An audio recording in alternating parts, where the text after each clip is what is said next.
All right, let's head back to the voicemail of Truth and Reason.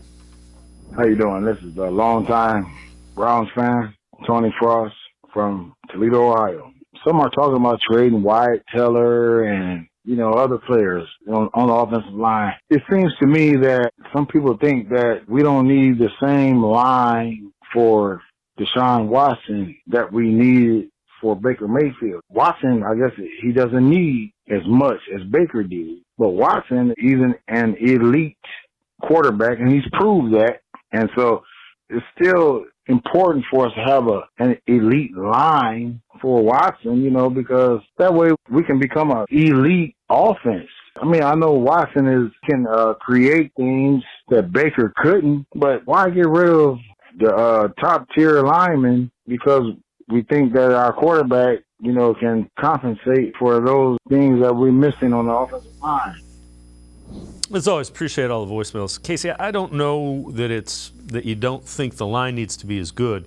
What I would say is you're paying, if you pick up Jed Will's fifth-year option, you're paying 4 of those guys double-digit millions. That isn't sustainable. And the other thing that I would say, you want to give a quarterback like Deshaun Watson as many weapons to threaten the defense. So that's why you want to upgrade the receiving core, and you're going to have to. It's not a matter of decreasing the line. It's a matter of you can't pay $50, $60 million for your offensive line, which is the neighborhood they're in. Yeah, I think the reason you're hearing Teller's name is because they think there's value, something they could get back for him. And then it's conversely, not so much that Watson can make up for that lack of elite offensive lineman, is that you have Bill Callahan on staff, and he could coach someone up and take that place to at least play at an adequate level. But this team has shown us that they're going to invest in the trenches, and they're not going to blow it up until they have to. Now, there's going to come a time where they're going to have to. Like you said, they can't afford to pay $10 million across the line. But, which is what they did yesterday, re-signing Pochich. They've shown us that they're going to keep this thing going as long as they can.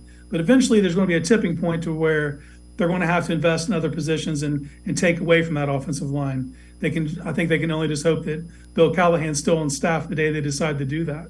Yeah, and the other thing that I think is critical, give Deshaun Watson some weapons to catch the football. You're going to throw the ball a lot. And I've got nothing against Cooper. I've got nothing against Donovan Peoples-Jones. I think David Bella has a space there. But you got to give him another weapon or two. Well, wide receiver core is like a basketball team, basically. You need a point guard, you need a shooting guard, you need all these different skill sets kind of come together to give you a complete arsenal. And right now, they don't have that point guard guy. They just don't. You can always hope that someone grows into a role. But if you can go out there and get someone who's shifty and can win one-on-one matchups early and win in the slot and be versatile, then you owe it to yourself to do that. You went and invested in your quarterback. Now you got to go get him all the things he needs to be successful.